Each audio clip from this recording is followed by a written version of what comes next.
Hello everyone, আসসালামু আলাইকুম। কেমন আছেন সবাই? আজকে আমি আপনাদের সাথে শেয়ার করব ব্রয়লার মুরগির ভুনা রেসিপি।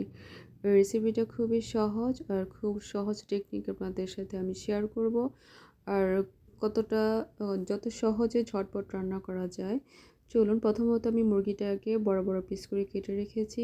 আর এর মধ্যে দিয়ে দিলাম আদা বাটা, রসুন বাটা, 2 চা চামচ হলুদ, 1 চা চামচ মরিচের গুঁড়া, পরিমাণ মতো লবণ, মাংসের মশলা দিয়ে দিলাম 2 চা চামচ এবং গরম মশলা দিয়ে দিলাম 1 চা চামচ। আর এর মধ্যে সর্বশেষ মিক্সড করে নেব হচ্ছে তেল। তেল দিব। তো তেল দিয়ে সবগুলো মশলাকে একসঙ্গে মিক্সড করে একদম মাখা মাখা করে ফেলবো।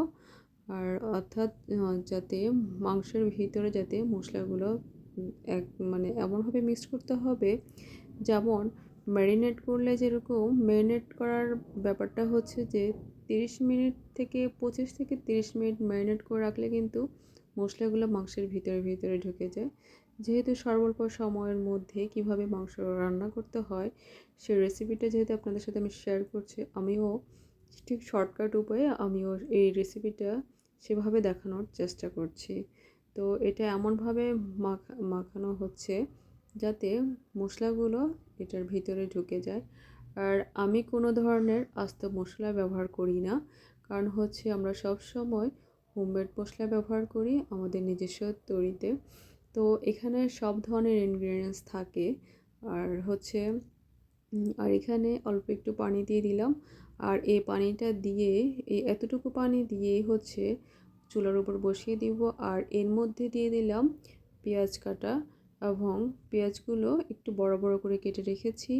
আর প্রথমত চুলার আঁচটা হবে একটু হাই হবে।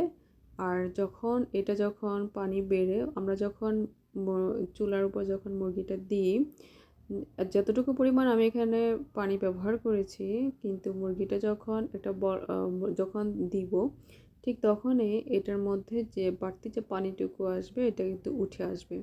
তো এখানে কোনো ধরনের বাড়তি পানি ব্যবহার করব না। কতক্ষণ পর পর ঢাকনাটাকে উল্টিয়ে দেখব যে পানির পরিমাণটা কতটুকু কমেছে। খুব পানির পরিমাণটা কমে আসলে চুলার আঁচটা একদম কমিয়ে রাখবো। আর এটা প্রথমে একটু হাই হিটে দিব, দেন এরপরে পানিটা যখন একটু একটু করে কমে আসবে ঠিক তখনই চুলার আঁচটাকে একদম কমিয়ে রাখবো। আর এভাবে ঠিক কমায় রাখলে যেমন হয় যে মশলাটা পড়বে না, তবে ভিতরে মাংসটা কুক হবে খুব ভালো করে। আর এই হচ্ছে আমার রেসিপি। আর এই রেসিপিটা যদি আপনাদের কাছে ভালো লেগে থাকে অবশ্যই লাইক, কমেন্ট, সাবস্ক্রাইব করবেন। আর প্লিজ প্লিজ প্লিজ আমাকে সাপোর্ট করবেন। আর সবাই ভালো থাকবেন। আল্লাহ হাফেজ।